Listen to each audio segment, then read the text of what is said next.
Bienvenidos y gracias por estar con nosotros hoy en este domingo muy especial, el Día de las Madres. Antes de empezar el programa de hoy, quería decir felicidades a todas las madres que están viendo el show hoy, específicamente la madre mía, que es una gran persona. Muchísimas gracias por todo lo que hace.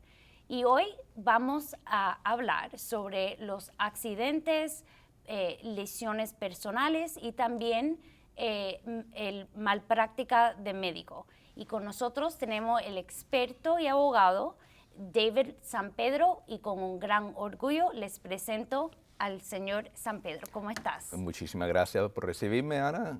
Bienvenido a todos y felicidades también por las madres, por mi esposa, mi mamá, mis hermanas y hasta mi suegra.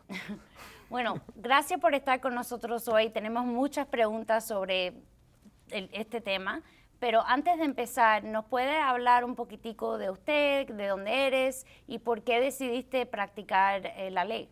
¿Cómo no? Yo nací aquí en los Estados Unidos. Los padres míos son cubanos, vinieron en los vuelos de libertad en el 69. Soy el primero de mi familia de nacer aquí en los Estados Unidos.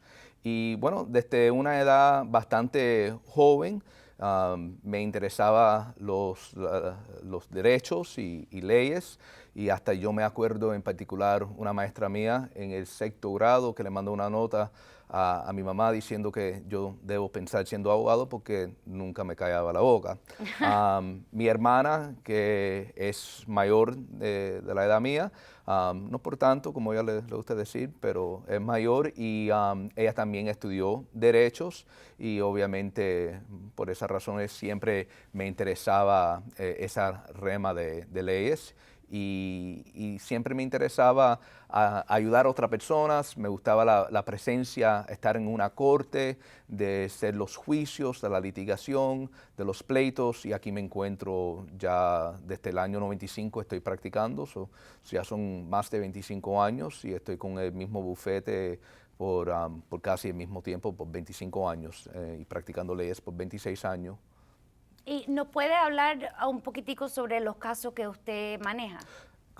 Claro, por supuesto, nosotros lo que hacemos es ayudar a personas, a familias que han sido lesionados, que han sido heridos por la negligencia de una compañía o de una persona. Obviamente son varios diferentes casos que nosotros tomamos, pero pueden ser casos tan comunes como un accidente de tránsito, resbalones, caídas en la propiedad de otra persona, casos de negligencia médica, casos de abusos de ancianos, productos defectuosos, casos laborales, o sea, cuando una persona está trabajando y se lesiona.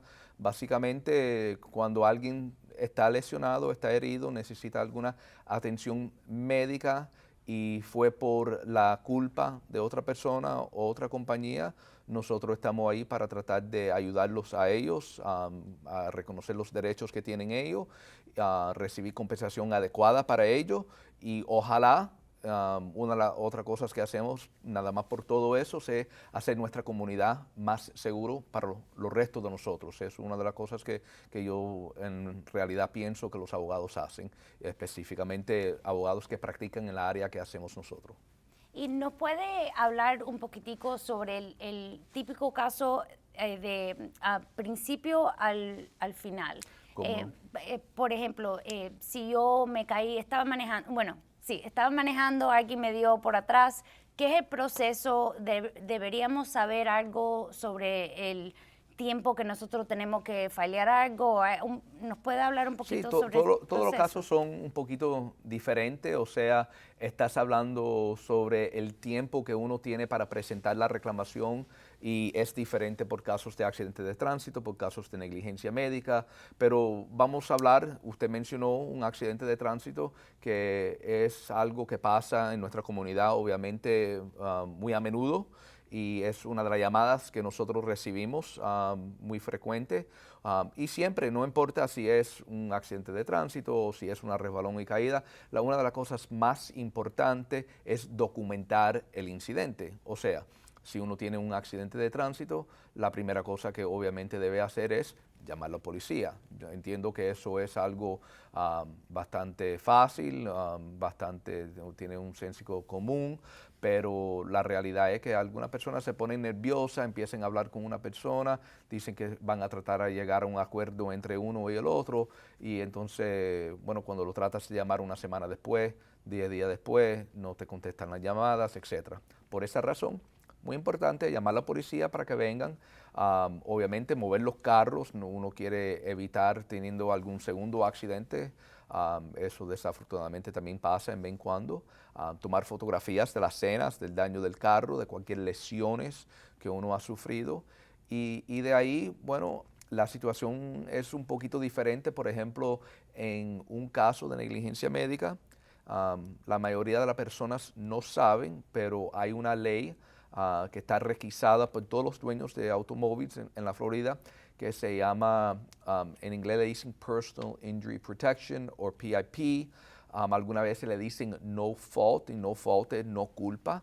No importa de quién fue la culpa del accidente, el seguro propio de uno está responsable a pagarle el 80% de los gastos médicos hasta $10,000. Y eso no importa si uno tiene Medicare o Medicaid, o sea, algún seguro médico a través del trabajo de uno. El seguro primario de salud es el seguro de automóvil que el dueño del carro tiene.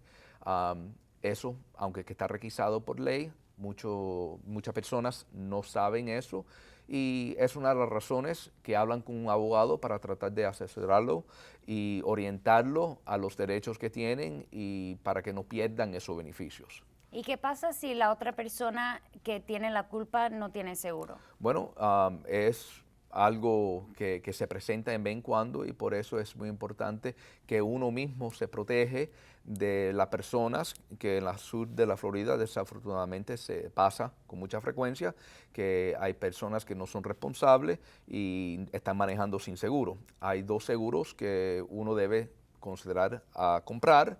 El primero es lo que le dicen un seguro de compresión y de colisión, que es para proteger el automóvil en el evento que usted mismo fue culpable, o si la otra persona fue culpable pero no tiene seguro, o tiene un seguro que no es muy bueno, vamos a decir, porque es otro problema que tenemos aquí en la Florida.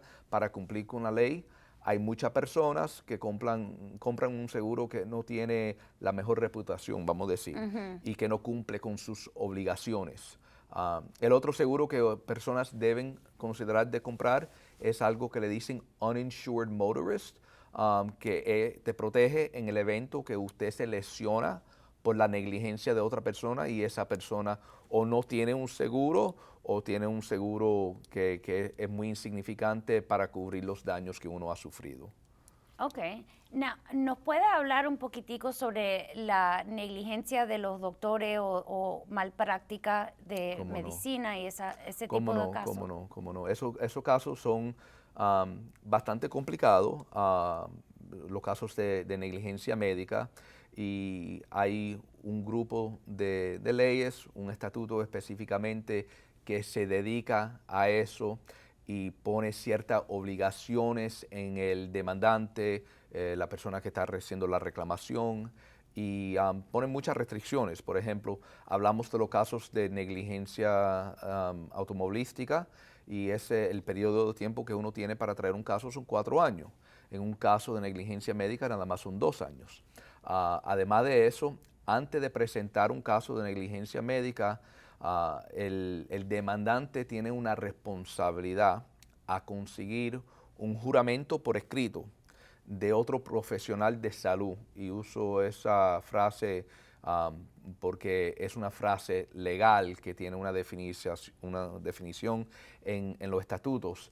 Básicamente estamos hablando de los médicos, enfermeras, personas que están responsables por el cuidado de salud de un paciente. Pero si estamos acusándolo a ellos de alguna negligencia médica, tenemos que conseguir un juramento por escrito de otro profesional en la misma rama de salud, indicando que había alguna negligencia médica. O sea, un resultado malo, una experiencia malo, un médico que no tiene una manera muy buena de hablar con un paciente. Esos no son casos de negligencia médica. Un caso de negligencia médica es cuando algún profesional de salud hizo algo o faltó de hacer algo que está reconocido en la comunidad de medicina como lo que está supuesto de pasar y faltaron de hacerlo y eso causó algún daño al paciente. O sea, algunas veces los profesionales tienen alguna discreción. Eso no sería tampoco un caso de negligencia médica. Y por eso los casos son bastante difíciles.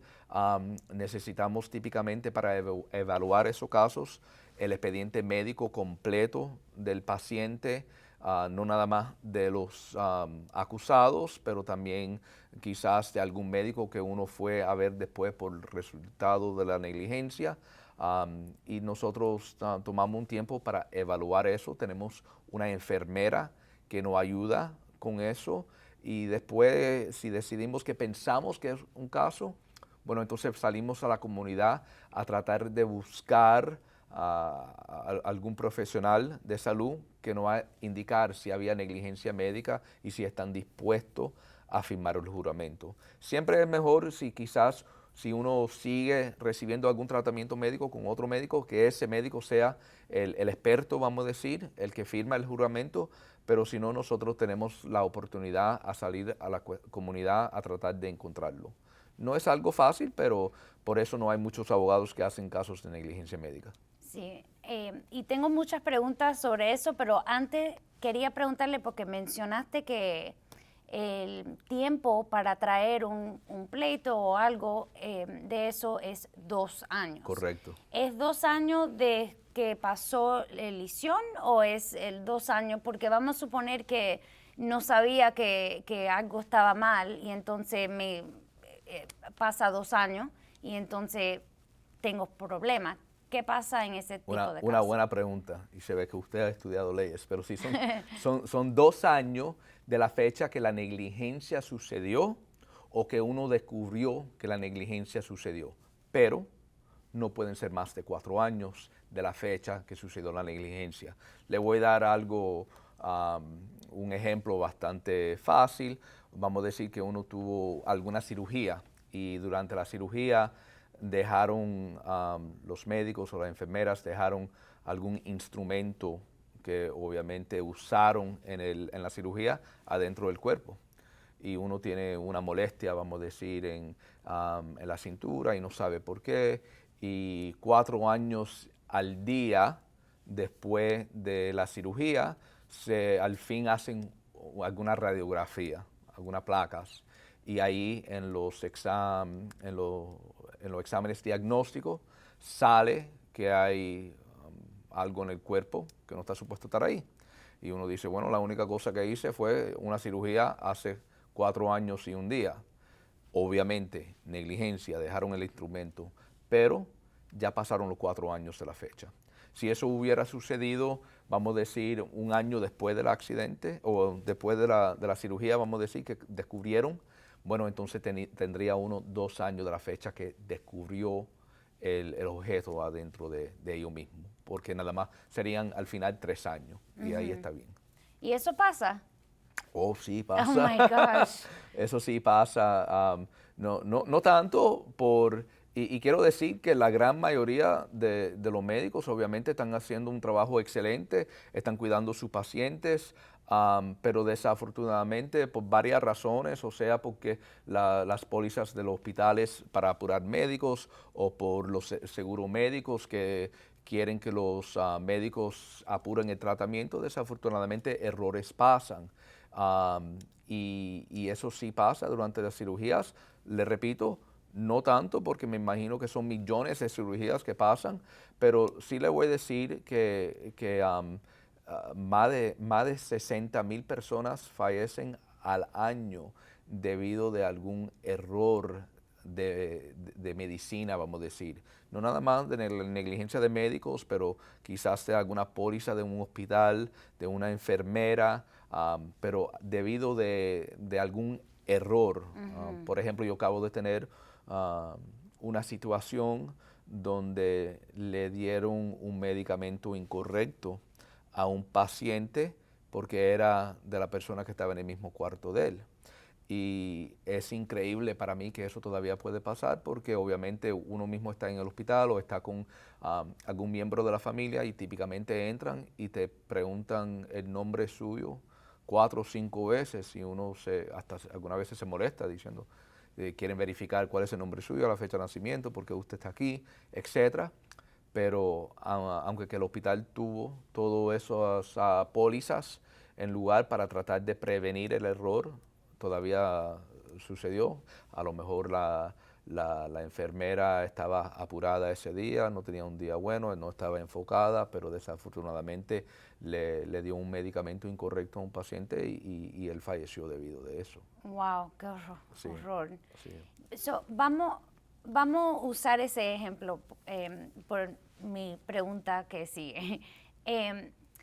Usted mencionaste que tenemos 2 años después que algo pasa que a traer el pleito. Pero en este ejemplo, la persona obviamente falleció y eso es horrible. Pero ¿cuándo fue que ellos se dio cuenta que era porque le dieron algo incorrecto? Sí. Fue relativamente pronto. O sea, el hospital sí hizo la cosa correcta en este caso en particular y le avisaron a la familia que había algún error. Ellos sabían de lo que fue lo que sucedió. Ahí no había problemas con la limitación. Más relevante creo que es, bueno, la persona fallece, ¿quién va a poner la demanda? Y en esta situación en particular, el sobreviviente, él estaba casado y dejó su esposa. En la Florida, las únicas personas que tienen derechos a presentar el caso de negligencia médica cuando alguien fallece son esposos y esposas que están casados legalmente, que yo sé que muchas personas no van para esa formalidad. Y aunque que una pareja quizás que estén conjunto por 10 años, por 20 años, pero si no están casados legalmente, reconocido por el gobierno, el sobreviviente no tiene derechos. Si uno no tiene un esposo o esposa, la única otra persona que tiene el derecho a traer el caso son hijos que son menores de la edad de 25 años. O sea, desafortunadamente lo que resulta es muchas personas que son mayor de edad y que están más delicados de salud y es más difícil para sobrevivir una experiencia de negligencia médica. Vamos a decir que esa persona no está casado, está divorciado o quizás es viudo o viuda y ya los hijos son adultos. Desafortunadamente en muchos de esos casos la familia ni tiene recursos para traer un caso de negligencia médica. Y eso es otra diferencia de los otros casos que estuvimos hablando, porque no es igual en un caso de un accidente de tránsito. Si alguien fallece debido de un accidente de tránsito, todavía primero tenemos que preguntar si están casados, si tienen hijos menores de la edad de 25, pero si no lo tienen, los hijos que son adultos, que son de la edad más de 25 años, tienen ese derecho. O sea, es otra diferencia entre los casos de negligencia médica y otros casos de negligencia típico. ¿Y por qué esa diferencia? Porque es mucho de la diferencia. Bueno, vamos a entrar en la rama de políticas ahí un poco. Ok, entonces no hacemos pero eso. la realidad es, y sí le puedo explicar por históricamente, es que en el año 88 había lo que el gobierno pensaba que era una crisis de salud y que muchos médicos se estaban yendo del estado de la Florida por los precios de los seguros que tenían que comprar ellos. Y creo que en la realidad es que eso no era cierto, pero era el tema ahí. Y para estar seguro que pudiéramos mantener médicos en el estado de la Florida, la legislatura pasó una serie de leyes para proteger los médicos, hospitales, las enfermeras. O sea, no era nada más para ayudarlo, pero sino era por lo menos en la manera que lo explicaron ellos para proteger la comunidad entera, para estar seguro que hay una cantidad suficiente de médicos en el estado de la Florida para todos los residentes que viven aquí. Esa fue la razón atrás de Ok. eso. So, cuando usted, bueno, ¿cuántos casos la mayoría se transan, van a juicio? ¿Nos puede contar un poquitico sobre eso? ¿Cómo no? ¿Cómo no? Vamos a hablar por estadísticas. La mayoría de los casos se resuelven sin un juicio. Ahora, con eso dicho, uno no puede resolver un caso, en opinión mía, en una manera buena y adecuada para un cliente si no está preparado para ir a un juicio. O sea, un abogado no puede entrar en un caso pensando, va a ser un caso fácil y no tenemos que hacer muchas preparaciones porque se va a resolver. Porque ahí entonces se van a aprovechar las compañías de seguro o los abogados de los acusados, y uno no va a recibir el mejor resultado para los clientes. Nuestra oficina tiene 5 abogados y los 3 socios, incluyendo yo mismo, estamos certificados por el Colegio de Abogados como expertos en las ramas de las leyes civiles. Y una de las cosas que uno tiene que hacer para hacer eso es tener una cantidad de juicios y que los jueces reconozcan, que los colegas, hasta los colegas que uno tiene casos contra, te reconozcan como un experto. Y yo y los 2 socios míos tenemos estamos reconocidos por el Colegio de Abogados como expertos. O sea, estamos preparados para ir a un juicio. Ahora, con eso dicho, le repito, la mayoría de los casos se resuelven sin un juicio, pero ya uno sabe que llegando al caso, del momento que entra la primera llamada que uno recibe, uno tiene que estar preparado para presentar el caso ese en algún momento en el futuro, que quizás algunas veces son años después. Y cuando se resuelven, me imagino que eso pasa por mediación o se puede transar en... Uno puede siempre resolver un caso en cualquier momento y algunas veces se presenta, pero sí, las mediaciones son en todos los casos que se ha presentado un pleito o una demanda en la corte, están requisados a presentarse por una mediación. Y una mediación básicamente es una oportunidad para resolver el caso y donde los abogados hablan del caso. El abogado de la persona haciendo la reclamación va a presentar el caso como ellos piensan que la evidencia va a enseñar en algún momento en el futuro, y obviamente los abogados de los acusados tienen la misma oportunidad. Y eso se hace delante de una persona neutral que no tiene nada que tener con el caso, que es un mediador. De ahí se separan los grupos y el mediador va a un cuarto al otro y hablar de las ventajas y las desventajas de cada persona del caso, o sea, cuáles son las partes fuertes del caso y cuáles son las partes débiles del caso. Y en haciendo eso, él trata a convencer los 2 partidos a ver si se puede llegar a algún acuerdo. Sí, porque, bueno, los casos esos son un poquito para mí complicados porque están hablando de cosas médicas, de términos médicos, puede ser de una enfermedad. Claro. Y esas cosas. Me imagino que los mediadores deberían tener experiencia en este rama de las leyes. Sí, la gran mayoría de los mediadores, un mediador puede ser cualquier persona, pero típicamente un mediador está escogido por ambas partes y típicamente escogen a alguien que tiene alguna experiencia en esa rama. Pero acuérdese, al final del caso, si no se resuelve el caso en una mediación, se va a tener que presentar delante de un jurado. Y el jurado son 6 miembros de nuestra comunidad. Y los abogados tienen la obligación a presentar los hechos del caso, que algunas veces son un poquito complicadas, como usted dice, son términos de medicina, enfermedades, se pueden presentar ciertas complicaciones, pero lo tienen que presentar en una manera donde todo el mundo, incluyendo el jurado, puede entenderlo para hacer una decisión final en el caso y llegar a un veredicto.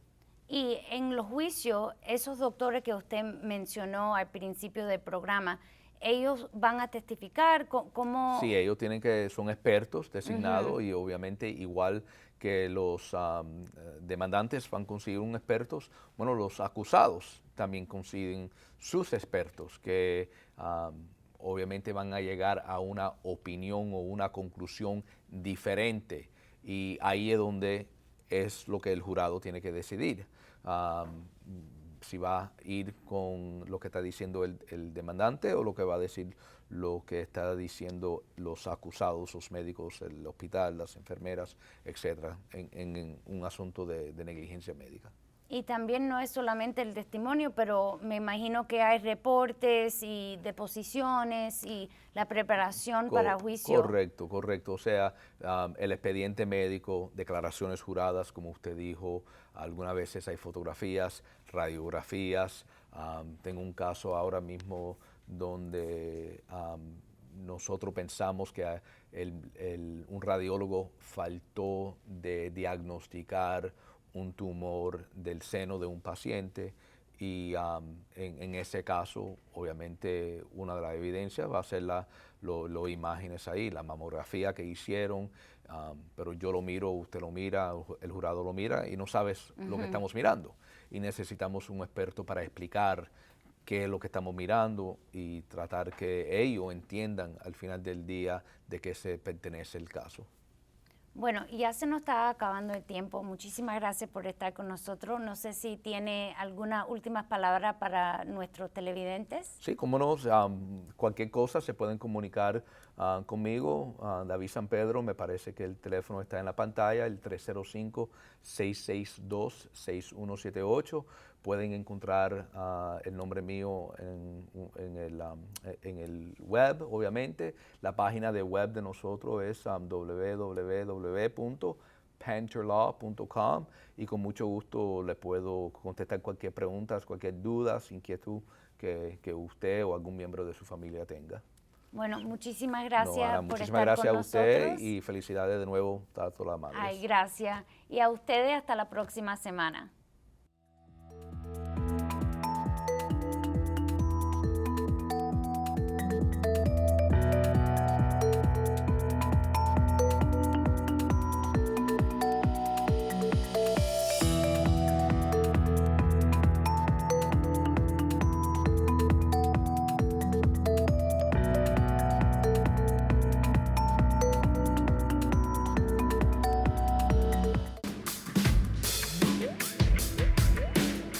WLRN is public television for South Florida. Our mission is to educate, enlighten, inspire, but most of all, entertain.